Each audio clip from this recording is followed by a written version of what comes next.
नमस्कार मित्रांनो.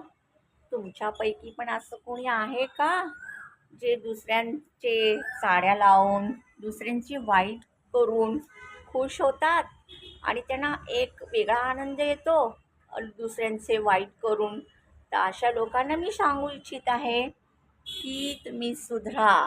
कारण आज जर त्यांच्यावर वाईट दिवस आले तर ते वेळ बदलू शकतात.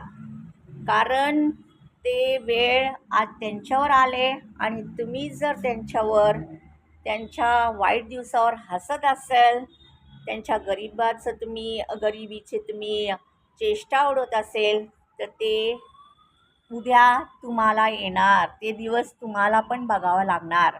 म्हणून तुमची सवय असेल की दुसऱ्यांचं वाईट झालेलं बघून हसणं आणि दुसऱ्यांचं काय नुकसान करून तुम्ही जर खुश राहत असेल तर ती फार चुकीची गोष्ट आहे.